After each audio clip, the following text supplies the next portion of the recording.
everyone. I have a treat for you today. I have my personal one-on-one coach that I love deeply. I'm so excited to have her on the podcast today because she happens to be not only a one-on-one life coach for leaders and high achievers, but she's also an amazing relationship expert. And so I wanted to have her on because I know there's so many questions that I get for those of you listening and those of you in my community around how do we navigate money in partnership? How do we navigate manifestation in partnership? So I am bringing you the best today, Maggie Reyes, and she is going to answer your questions and we're going to dive into this topic. So welcome, Maggie. So happy to have you. Thank you for having me. I am so excited to be here. It's an honor to be on the podcast. It's an honor to be your coach. So thank you for all of it. I have to tell you something really synchronistic that I didn't even notice until today. It is my 9-year wedding anniversary. And how synchronistic that we're talking about marriage and partnership and manifestation because such a significant day to talk about that. That's So I was like, amazing. that's divine. Happy anniversary. It's like you're manifesting even just like more growth, more connection, more love. It's like, Totally. I don't know, it's kind of like automatic pilot manifesting a little bit. Like when you get into the flow, when you get into the vortex, and you're like, my general intention is for goodness and connection. And then 100%. Yes. My thought actually about my relationship and every anniversary that we hit is that it just keeps getting better and better each year. And our love keeps growing stronger and deeper every single year. And it is 100% manifested every year that that's been the case. And we were talking about it today. And it's just like, wow, 9 years ago, the place that we were in is so different. Our life was amazing, but wow, is it just like even better 9 years later? So, anyways, so fun because we practiced all this work together, and I'm excited to talk with you about it because I think listeners are wondering how do you navigate that, right? yeah. Where maybe you're not on the same page and stuff like that. So, let's dive in. I think the first thing we really want to talk about is that soul-centered communication and how do we have those money conversations? Because I know that's a challenge for so many people, especially when you come from different backgrounds, when you have different triggers around money, when you have different views and perspectives coming together and merging that and asking how do we create a financial reality together when there's differences can be interesting to navigate. It can be a big opportunity for growth. So I'd love to hear a 100%. little bit about how you work with people around that and what perspectives you have on it. I love this question. So, because I coach people, so like you said, I coach leaders who often have teams and communities and people that they're in relationship with, Here. right? She's raising her hand if you can't see her. And then I coach on marriage, which is also obviously like our most intimate relationship, and then how do we work through it? And in any of those scenarios, communication becomes a cornerstone of how we get things done. And I like to remind people that our entire life happens inside of a conversation. Yeah. Our entire life. Even a legal contract that you sign, it's just a written conversation. I'm agreeing to this, you're agreeing to that. Here's what we're doing. So when you take the perspective that everything in your life happens inside of a conversation, then getting really good at conversations Wow. is a really good idea. Right there, just mic drop. This is why I love Maggie, you guys. Like everything she says. I honestly, it's so funny because I wasn't looking for like someone who specialized in relationships. That wasn't the area of my life that I felt like I wanted to get most of my coaching on. But every time I saw Maggie coach, I'd be like, mic drop. Oh my gosh, you can apply this to so many areas. Never ever thought about that. And it's so true because whether that's relationship with yourself and conversation with yourself or in life. So Yeah. Yeah. yeah. So even in money manifesting, right? It's what is our conversation about money, to Yep. money, with money? What is our conversation about manifestation or creation or where our powerfulness lies? Like Yeah. we're in relationship with these things and we're in Yeah. conversation with these things. So based on that, I developed a framework called soul centered communication, which is what I teach now, and we're going to talk about it in relation to money. And the thing that soul centered communication allows us to do, the tool that it's the purpose of the tool is to allow us to have what I call connected conversations. Okay. And connected conversations have three elements. You're connected to yourself, to your inner power, to your resourcefulness, to your magnificence. Think about those times when we know we've been disconnected from ourselves, Yeah. right? Where we're not there for ourselves. So in a connected conversation, you're connected to yourself. You're connected to your positive regard for the other person. Yeah. So whether it's your boss, your partner, your cousin, your friend, you're connected to them in your positive regard about them. You're Mm. not connected to they're so annoying and this is a problem. You're Yeah. connected to the highest and best part of them. And you're connected to the purpose of the conversation. You're Yeah. connected to why we're here today, right? Mm. Yeah. So, any problem we have in life, if we look back, there's some disconnection Okay. in our conversations, Yeah. right? And even if you think about money manifesting, which I know is like our favorite topic, that's why we listen to this podcast. It's like, oh, where am I disconnected from how I think about money, my relationship with money? Yeah. Where am I disconnected from like my power to manifest or to create? Yeah. And then what my whole life is like, where do we look for the connection? How do we cultivate the connection? Where is it already present? How can we harness that instead of Yes. making a new one? Right? Can we Yes. just use the one we already have? So soul centered communication, I'm going to briefly tell you the steps and I'll tell you my tip for like how to think about it through the lens of money and money conversations with our partner, people that we love. So there's 4 steps. It's to be solution focused, open-hearted, open-minded, open to new ideas. Solution focused is just to keep your eye on what you want, not on the problem. Sounds interesting. Sounds like So manifestation. like manifestation, I right? love it. 100%. I always think that Yeah. truth with a capital T is Yeah. going to be the same, and we just use Totally. different words and we describe it differently, but it's always going to lead us to the same place. So, solution focused, what do I want in this conversation? What is the Yep. goal here? Open hearted, am I willing to consider somebody else's point of view? If I'm not, we Mm. have strategies for that. Yep. Uncomplicated. Okay. Uncomplicated means one thing only, Yeah. and then the next thing. Mm. Another thing that blocks our manifestations is we get really complicated with what they have to look like and how they have to be and what, Yeah. all of these details that then don't allow the universe to come in and fill in the details in the way that's best for us. Right. So here's like just a direct line. It's like, how can I make the thing that I'm wanting to manifest or work on uncomplicated? Yeah. And then loving, so soul, Okay. SOUL, solution focused, open hearted, uncomplicated, and loving. Loving is, am I loving and respecting myself equally as the other person? Yeah. So tell me, Jamie, if this has happened to you. Many, many, many of my clients prioritize everyone and everything else, Yeah. leave themselves either for last or not even on the list. Totally. So you're having a conversation with someone about, can you bake 54 bagels for the family, picnic? Sure, I can, Yep. right?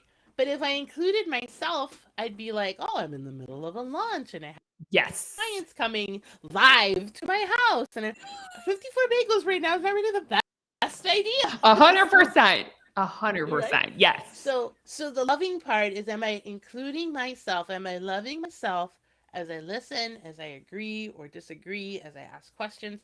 It's just the most basic version is, am I including myself? So that's the soul part. Yep. Then the centered part is a soul-centered communication, soul-centered connected conversation does not happen inside of a stress cycle.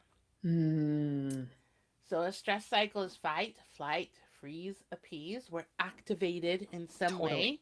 We don't have access to our best resourcefulness, to our best creativity, to our best all the things that we Yep. want. So if you're triggered around So this you're topic or around triggered money, around this or if topic. you're coming at it already triggered, Yeah. that's probably what we want to address first then, Yeah. right? Yeah. It's Okay. like, so then with soul-centered communication, if we don't want to have them inside stress cycles, then the question is, how do we not be in a stress cycle, right? Like, 100%. Yep. and then the answer is, we learn the term psychological safety. Mm. Hello, everyone.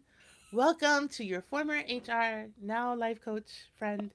So I used to work in HR, and in HR we talk about this term called psychological safety. And Google did some amazing research with all their teams, a ginormous company, and they found, to the surprise of no one, that the safer you feel, the more creative you are. And Mm. the more that their managers and leaders could cultivate this idea of psychological safety, the more productive they were, the more money they made, the more projects they completed. Like everything got better when you did that. And Yep. so my little HR nerd self read about this. I'm like, well, what about in a marriage? What about in a relationship? I bet you if we had more psychological safety, everything would go better, Yeah. right? And so that's what we want to cultivate when we're having conversations around money, when we have different mindsets about manifestation, when Yep. somebody maybe loves manifestation and someone else just doesn't have the same set of thoughts about Totally. it. Okay. How Yeah. do we make it safe to talk about? Ooh, yeah. Could you Yeah.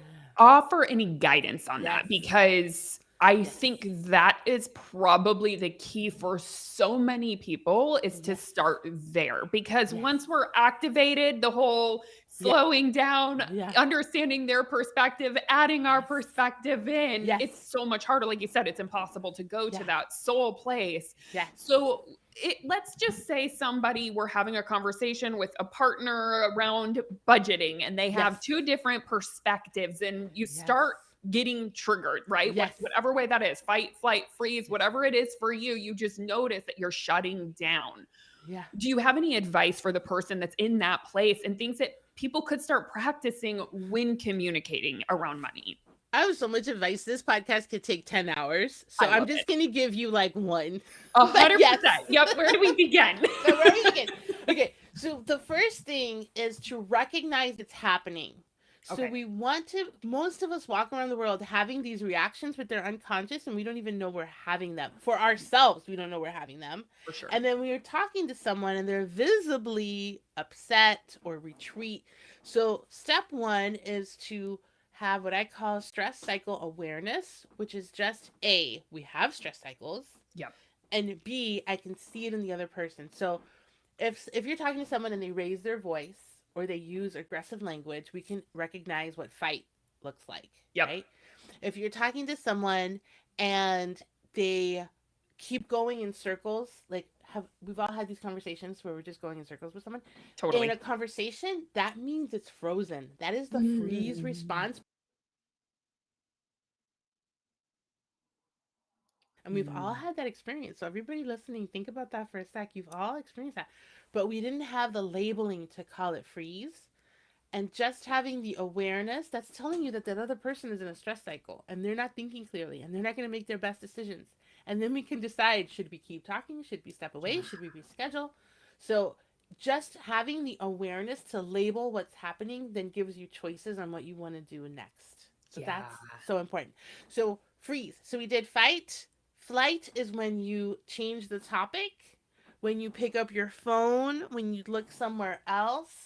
If you're in Pick a up social Instagram. pick up Instagram. We've all done it. TikTok. Yeah. We've all done it. We're in a social situation and somebody starts looking for other Yeah. people. They're Mm. flying away from the conversation, is what they're Yeah. doing.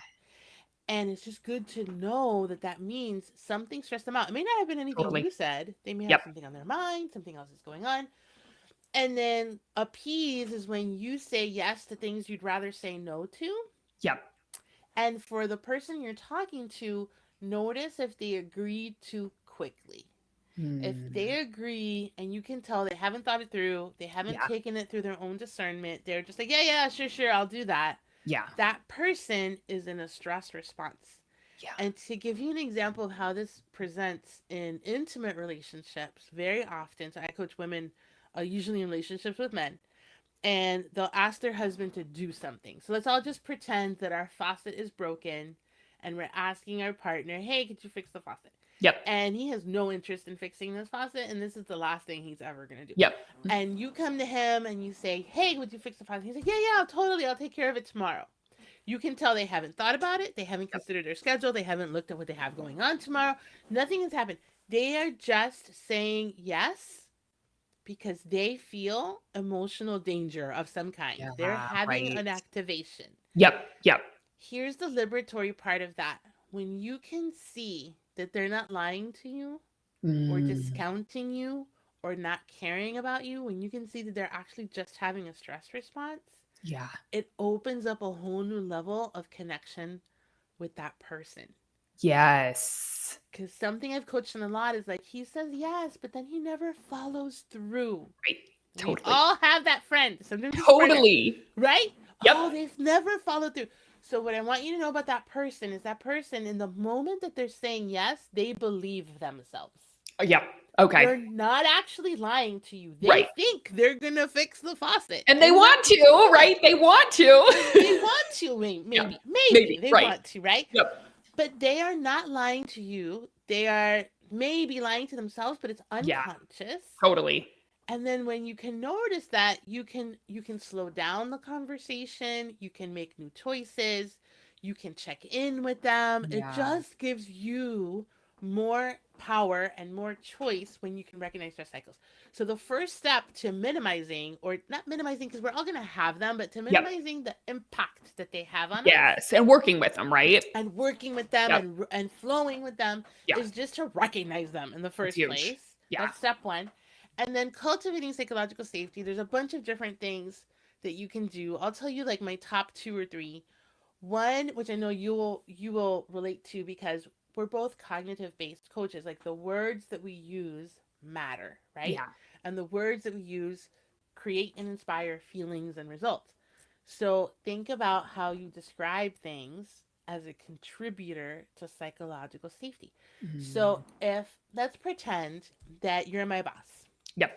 and you come back from vacation and something happened, and you walk in and I tell you there was a catastrophe, Yeah. right? And that's how I start the story. And for the rest of the story, you're just freaking out. Already activated, right? Already activated. But imagine the same scenario. You walk in from vacation, and I'm like, here's my report, my update, and I say, well, we had a little situation with a client, and here's Yep. how I handled it, and here's what's next, and here's Yep. what we're gonna do, and here's what's pending. It's the same scenario. The only difference is I described it as a situation Yeah. versus a catastrophe. Oh, that's yeah, huge. Huge. Yes. Huge. Huge. And through the lens of just manifestation itself, it's Right. like, how are we describing the things we want to create? Are they big and far away, or are they small and closer to us? Yeah.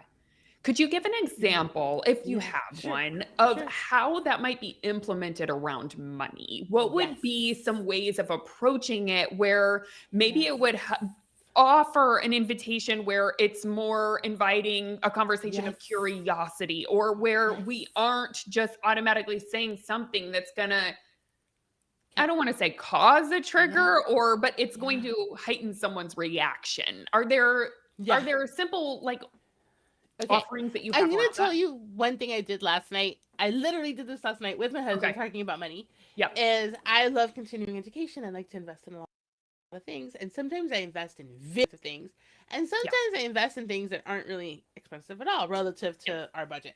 Totally. And I'm doing a training that I'm really excited about, and instead of telling him that I'm doing the training, and then he could like sit and wonder for the next 5 minutes, how much money is this training, and freak Yeah. himself out. Yep. I was like, I'm doing this very cheap training. It's super affordable. This is what it costs. Let me tell you all about it next. Right? So I literally did that last night. And he was like, So oh, good. this sounds wonderful. You should totally do that Yes. training. Right? Totally. Now, what I did was transparency. Like, the Okay. skill, or the thing I want everybody to learn and to take away, is not the specific words that I used, but is how could you be transparent about the thing at hand? So I'm going Yep. to give you another example of using transparency to talk about money Yeah. with a partner. Yep. And it's one of my favorite, I don't know, coaching wins. We sort of, like, coaches have our coaches sort of greatest hits, like 100%. things our Yep. clients have done that, like, blow our Yep. mind all the time. Yeah. So this is one of my favorites. So one of my clients wanted to talk to her husband about money, and they always had different values, different Yep. value systems around money. So pause here to say, find out your partner's values around money. Mm. What are they? Do they think money is security, and they want to save as much of it as they can, and the more they save, the more secure they feel? Yep. Do they think money is just a conduit for adventure, and the more money they spend, the more adventures they have? Like, when you find out their values, then you can frame whatever you're talking about with your values and their values in mind. So that's just Yeah. another way to do it, is to think about each other's values, and that creates more psychological safety. But anyway, so back to transparency. So Yep. she wanted to invest in something. She wanted to talk to her husband about it, and every time in the past that they had talked about sort of big money investments or expenses, it was a fight. It would last for weeks. It was a whole drama. So in coaching, what we did was this: we said, here's my hypothesis. The more psychological safety you create, the better it will be for you. So Yep. here's my suggestion. Tell him you want to talk about this thing. When is a good time? Yeah. So transparency, the thing, Yep. and consent. When is a good time? Yep. Consent is always a good idea all the time, even in our manifestations, right? When we want something for somebody else, we always say for their highest good, whatever's Yeah. for their best. We don't know what's for their best, so like we don't have their direct consent, so we just Yep. send some highest good to them. 100%. Yeah, Right? totally. Okay. So consent and then transparency. So she did that. She said, I'd like to Yeah. talk about this. When is a good time? And he gave her a date, and they put it on the calendar. And in the past, what used to happen is he'd walk through the door, maybe after a long day of work. She'd be like, here's this thing. I want to spend all these thousands of dollars. And he'd be like, absolutely not. This is Yep. terrible. We're going to, live under a bridge. And then they'd fight about it for a week. Yeah. So instead of doing that, she said, when it's a good time. In that time, she told him what it was and the amount. And this man, made a spreadsheet.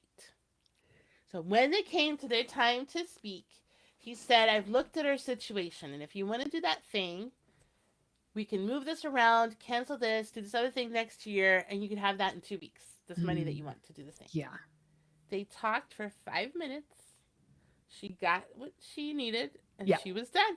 And they moved on. There was no fight. There was nothing. There was nothing. That was it. That's the power of consent and transparency. And then someone having psychological safety to think on their own how they want to approach it. So he wanted to make sure that they moved some things around to accommodate for this thing.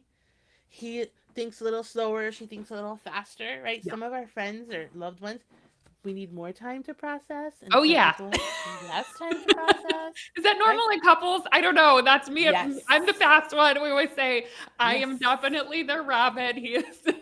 Yes. Yeah. So that example. So for you directly, Jamie, when Yeah. you want to talk to him about something, you say, I want to talk to you about this thing. When is Yeah. a good time?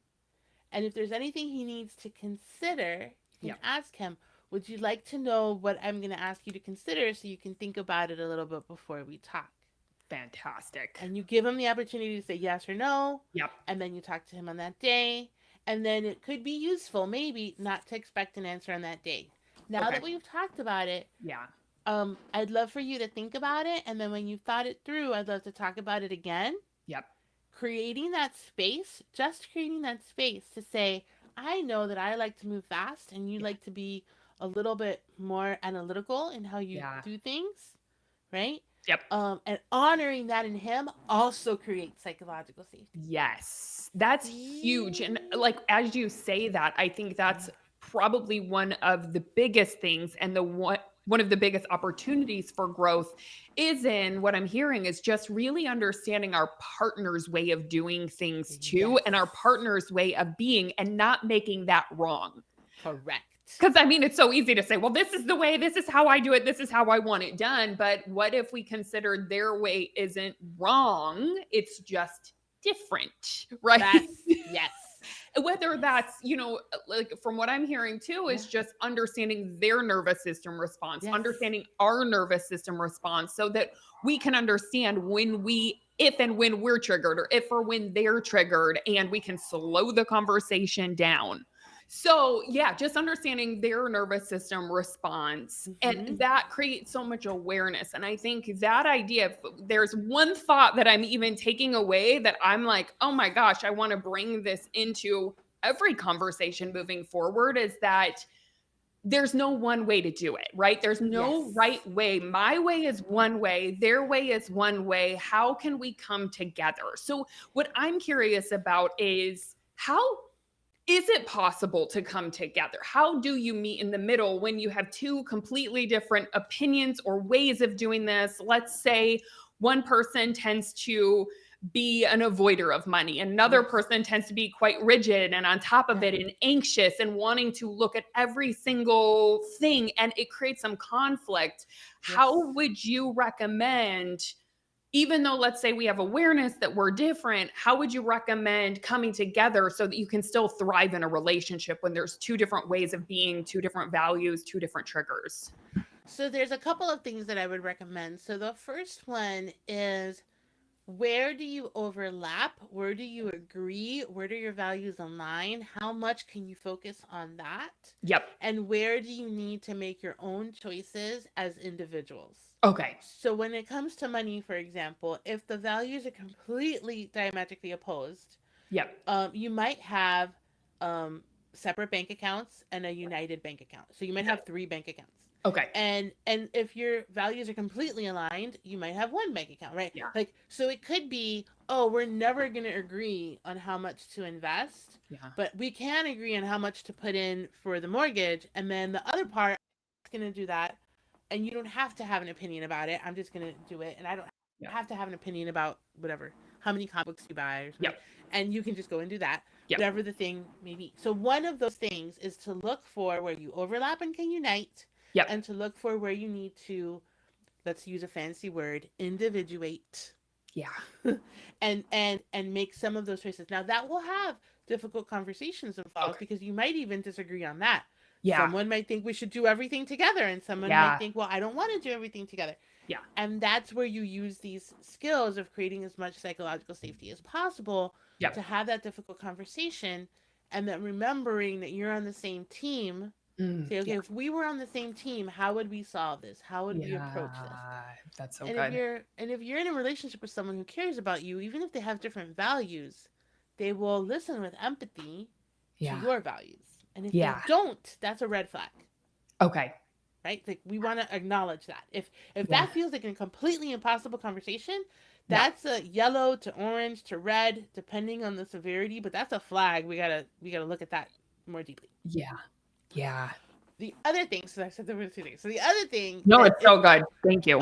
Think about this, like what you were saying about how to manage money, but also just the idea, like, early birds marry night owls, and people who like to plan marry the spontaneous person. Totally. Right? And the slow thinker marries the fast thinker, like all of that, right?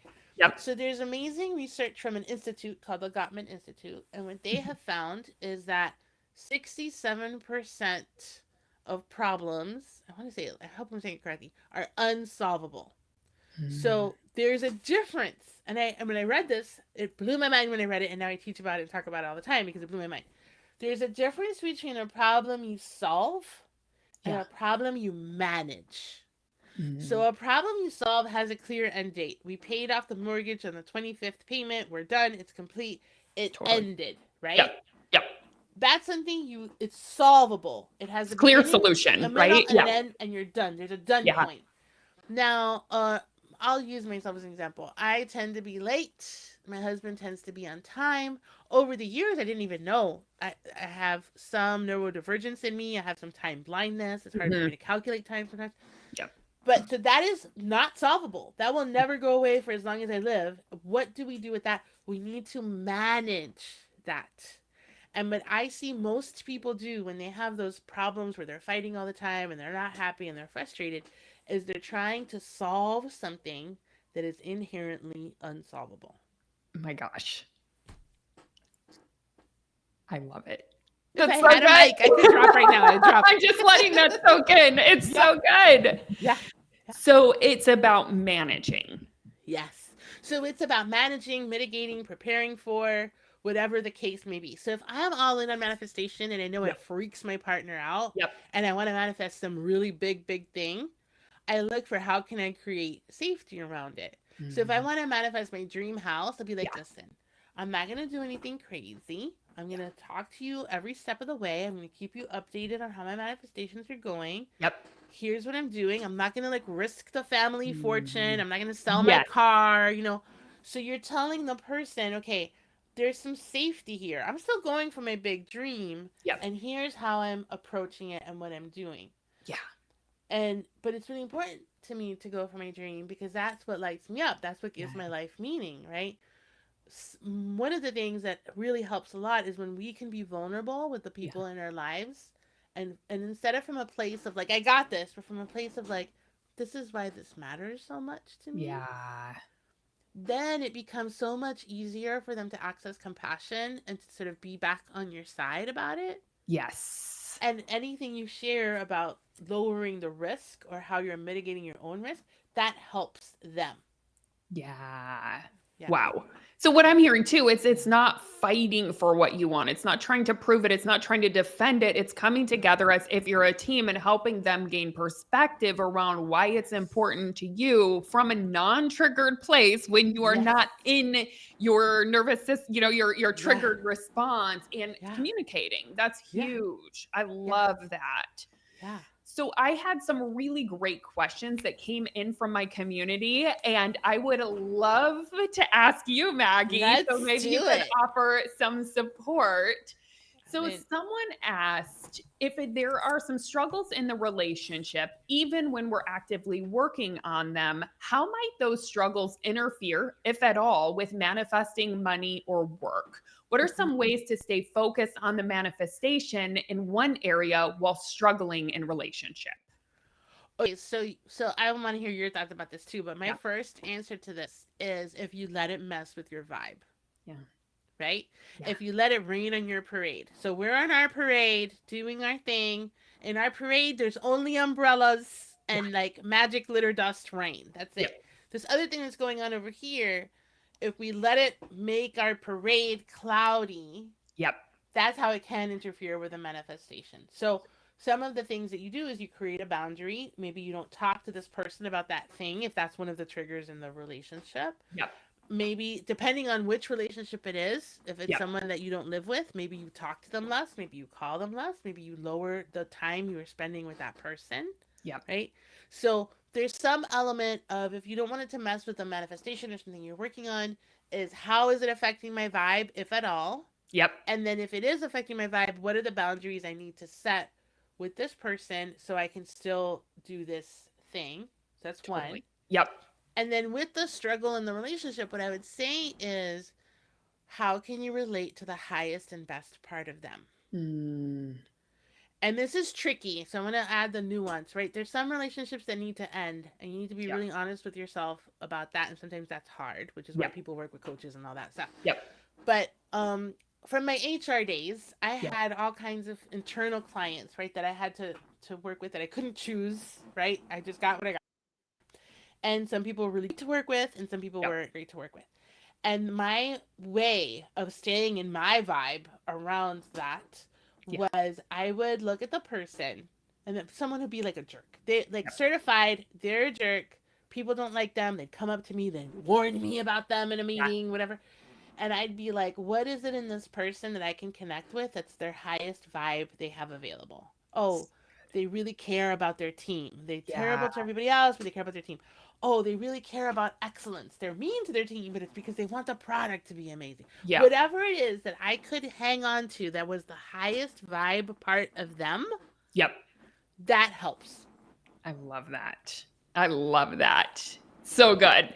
Another thing that's just interesting to think about as I was thinking about this question Yeah. is I feel like as humans, we always have an area of our life that we're expanding around, growing into, maybe have an obstacle that we're working through because we're living in the human experience. And there's the Mhm. obstacles create the growth and they Yes. create the expansion. So for most humans, there's some area of our life that we're experiencing some kind of growth edge or some kind of obstacle. And then there's Yes. other areas of our life that are smooth sailing, or sometimes we're even experiencing wins in and celebrations and amazing things. So I think even if you just let go of the idea that Yes. every area of my life has to be going amazing and positive in order to manifest money or to manifest, business growth, that's just a thought that I would question, right? 100%. Yes. Yeah. Like the idea that you have to have perfect conditions in order to manifest Yeah. is the problem, Yeah. right? Totally. So we're gonna have this human experience the whole time, and in the Yep. middle of all this stuff, we're gonna also manifest. 100%. I mean, how many people struggle in their marriages and are still thriving at work, right? Yeah. Like, if you could separate the two, that could be helpful too. Of like, oh, Yeah. this is my growth edge and this is what I'm focusing on over here. But work, that gets to be Yeah. a separate lane. So, Yes. yeah, that might be helpful too to add on in addition. But I love what you shared. And I love what you shared about the relationship too. Okay, or I have a couple more questions. Okay, my question would be how to navigate when one partner likes to plan and talk through options while another partner arrives at the same decision more quickly and ideally talk about it once, unless information has changed, right? So I think it just kind of goes back to what we were talking about previously of like when two people have two different approaches. Is there anything else that you'd want to add on to that? Yes. Acceptance. Okay. So if you're the person who likes to think it through, you married a quick thinker. Can you accept that about them? Yep. And what would it look like if you just accepted that? If you're the person who likes to talk about it once, you married someone who needs to talk about it 6 times. Yeah.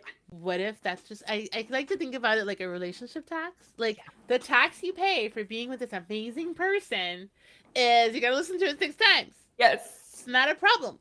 Yep. That's so good. So good. Yeah. That's it. You know what? I also, because I'm in relationship with someone who's very different. He's a much slower thinker, likes to process things through, likes to take his time. I'm more like, I got the gut instinct. Let's go do the thing. Right. So like some things I had to wait, like, I didn't have to. I chose to wait years to create safety for him. Right. Yes. And so what I look at it as, what is this here to teach me is patience. Like this is my greatest lesson in patience because it's something I wouldn't learn if I were just on my own and making gut instincts and moving fast and all of that kind of stuff. So I'll add that on too. Love it. Yeah, so good. All right. Another question is we have all accounts joined and I'm using everything we learn in the movement, but he's not into manifestation. And sometimes I wonder with it being joined, if it's both of our relationship with money impacting our accounts. Any advice for that? So this is my completely biased advice as a woman in the United States in 2025. Yeah. Have a separate account. Yeah. Regardless of anything. Yeah. Even if you start at 0 and you put, $100 in that account, there's nothing wrong with having a separate account and letting that be your play money, your manifestation money, your only my energy goes into this bucket, right? Whatever. Yep. And I'm saying it for many, many reasons. People forget that it wasn't until the 70s that women could have their own bank account. Totally. And as a protective, I don't know if the energy is protective, but as someone who's living in their full sovereignty, if you made all your manifestation dreams come true and became a multimillionaire, you know what would happen is you'd have more than one account. Yeah. So let's step into having more than one account now. Yeah. I love it. So good. Sometimes that can solve a lot. Yeah. There. Yeah. So good. Amazing. Oh, so good. Okay. One more question is, I'm now convinced that trusting the universe, letting go, and taking courageous actions are enough. But my partner thinks hustle and worry are necessary. So he smiles at me when I tell him how I'm doing this. When he does that, it reinforces the idea that hustle is the way, which I'm trying to stop believing. Then my brain goes to maybe he's right. Any advice for that? I have so much advice for that. Okay. It doesn't reinforce the idea that hustle is the way. That is a thought. When he does that, I have the thought that he's reinforcing that hustle is the way I create things. But I know magic and manifestation and trusting and all of these other things is the way I create things. So all it does is it tells me his opinion about creating things. Yeah. So separating out that it's like, oh, he has a different filter that he views the world with. He's walking around the world with his past experiences, his traumas and wounds, his dreams and goals, and they're different than mine, and he processes the world differently. Yeah. When anytime he smiles, that's all it means. So the new thing you're going to think when he smiles is, oh, he processes the world differently. How lovely for him. Yeah. The end. I love it. I love it. Now, in practice, you're going to have Yeah. to think that 1,000 times, or you're going to have to practice Totally. thinking that 1,000 times. When his doubt makes you doubt, that Mhm. means you were doubting. Yeah. Which is great. It's not a problem. But it just reveals to you where you're still wobbly. Because it's like, I think Jamie is a genius. And if somebody came over and told me that she wasn't a genius, I'd just be like, you must be mistaken. Because I know her and I know she's a genius. So if he's like, oh, that's fine, you create with manifestation, and you're like, I know that that's real, Yeah. you must be mistaken. But we're not going to argue about it because he can have his own opinion. He's Yeah, entitled. totally. Yep. Right? But it's like, you must be mistaken. It's not going to shake my thought about it at all. Yeah. You see? Yes. Yeah. Yes. I love that. And I think while I have you, I want to ask one more question that I hear so often from my community, which is, especially when someone starts diving into this work and starts growing rapidly and they start manifesting and they start believing in this, but their partner's not on board with that. And they're afraid their partner is going to take them down, or their partner's relationship with money or thoughts about things is because their life is together. They're afraid that's going to bring them down, and that even their partner's vibe brings them down. Mm-hmm. Any thoughts on that? Any Yeah. perspectives when one person believes in manifestation and is doing their work to think intentionally and putting more positive things out into the world, and then another one isn't really on board with that? I think you could still love that person if you had other values that were very highly aligned. Yeah.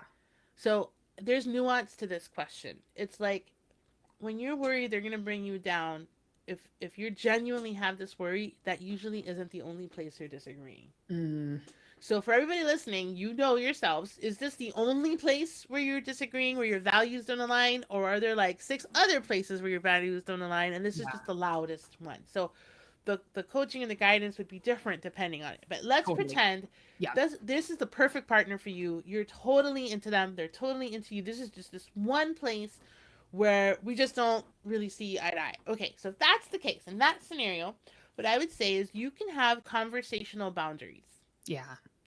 You don't have to talk about your manifestations. That's what your community is for. That's literally, you're in Jamie's community so that you have a whole group of people all rowing in the same direction, like working on the same things, and you can talk to them and they get it and you don't even have to explain it. Yep. So you can have conversational boundaries with that person, and you can, again, go back to they filter life differently, and that's okay. Yeah. That's not a problem. So they can have a different experience, and that's not a problem. If you're worried that they're somehow going to bring you down, then if that person was sitting here with us right now for coaching homework, I would tell them, write all the ways that they're going to bring you down. What do you mean by this? You're going to lose all your money. You're going to live under a bridge. What's going to happen? It's going to kill the vibe, whatever it is. Write all those ways.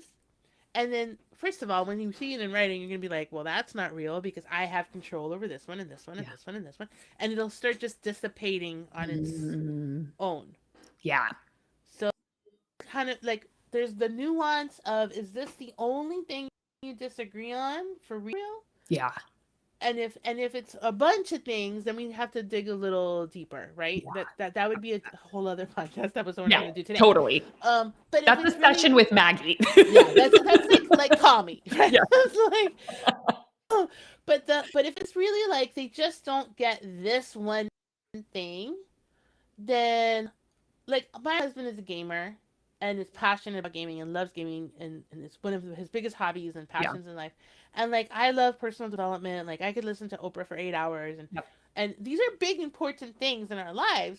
Yeah. But he's not gonna do that. Like, he came with me. He was so sweet. He came with me to what Oprah live event years ago and pulled out his phone and just started reading his phone. But he was there with me. Right. He made the effort, and he gets all the points for doing that, right? Yep. So we are in that situation where there's some things I'm much more invested in that he is. Yeah. But I don't experience that as a problem at all. Because all of our other values align so well that's just a minor thing. So for everybody who has that issue of like, oh, manifestation is so important to me, is this a problem? If it's just part of who you are, you don't have to make it the centerpiece of the thing that tears you apart. Yeah. That's optional. You could just say, I value this thing. It's really important to me. And where do we overlap? Where do we agree? What can we share? Keep So coming good. back. So good. Oh my gosh.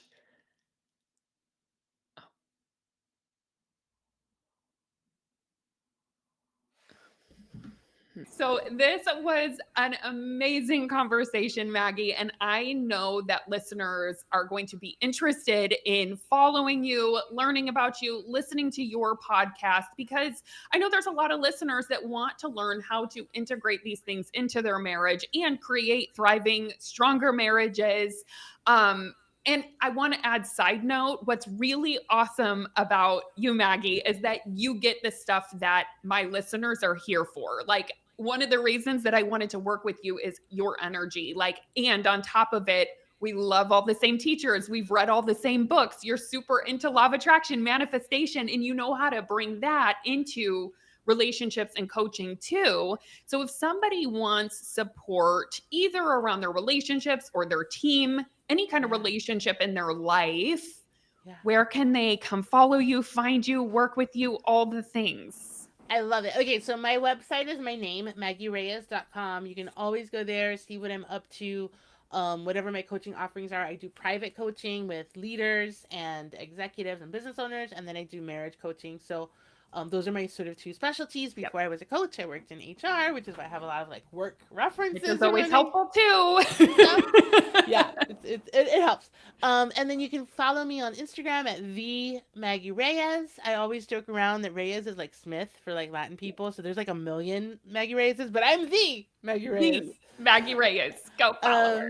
And then I have a podcast called the Marriage Life Coach Podcast, where I really do focus on all of these things through the lens of long-term relationships. So if that's something that calls to you, you can listen to it. And something fun, if you're single and you want to be in a relationship, is you listen to the podcast as one of your manifestation tools of like, these are all the things I'm going to do when I'm in a relationship, because that's so good. fun.